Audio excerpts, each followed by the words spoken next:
Tous les ans en hiver se joue dans d'innombrables familles le même rituel. Non, nous ne parlons pas de la fête chrétienne de Noël, mais de cette orgie qui accompagne le plus souvent cette réunion de famille. Petit déjeuner, déjeuner, gâteaux et dîners se succèdent presque sans discontinuer, avec tout juste de courtes pauses entre chaque repas par souci des convenances. Malheureusement, on se gave souvent jusqu'à la dernière limite, et quand on croit l'avoir atteinte, on s'entend soudain dire « Dis, tu peux me repasser le flan à la crème, purée que c'est bon !» Mais fatal pour notre ligne en particulier, et le métabolisme du sucre en général. Parce qu'il en est ainsi en Europe depuis de nombreux siècles, l'homme a cherché dans la nature un remède pour limiter les effets négatifs de cette gloutonnerie et a trouvé une herbe dont l'odeur est presque un symbole de la période hivernale, la cannelle. Oui, c'est vrai, car la cannelle a bien d'autres qualités que celle d'être simplement délicieuse. Elle nous réchauffe de l'intérieur et stimule la digestion et le métabolisme. Cela aide à assimiler toutes ces calories. Les étoiles de cannelle ont donc un arrière-plan bien établi. C'est pourquoi il est recommandé de boire Forever Blossom Herbal Tea, dont la cannelle est le principal ingrédient, avec l'article numéro 49, à chaque fois qu'on veut remédier aux effets d'une période de jeûne, ou bien ceux d'un régime ordinaire, ou encore quand il ne s'agit plus vraiment de se restreindre.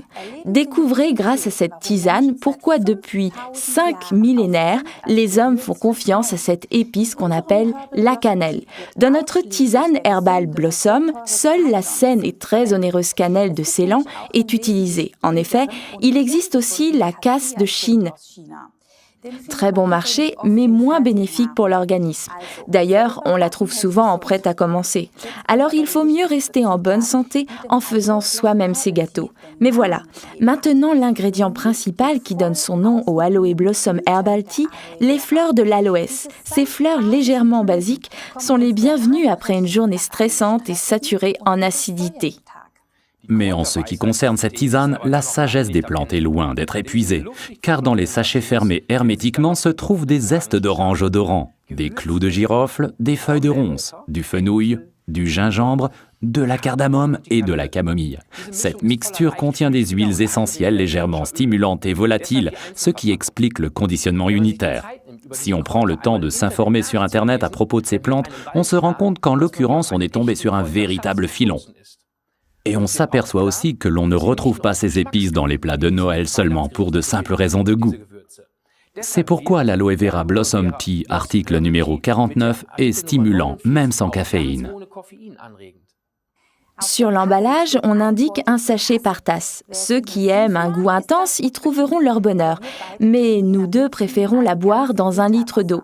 On peut le mettre sur le feu le matin et le boire froid sans problème dans la journée.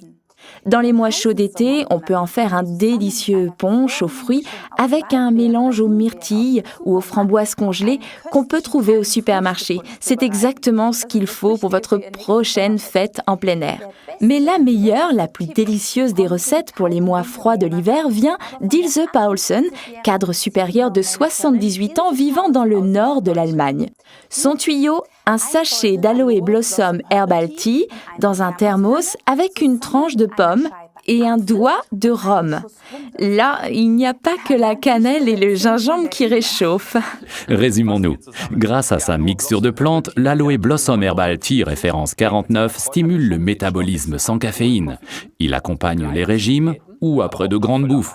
Avec 1 litre d'eau, il prévient la déshydratation et dans cette combinaison, il est aussi très bon pour la peau.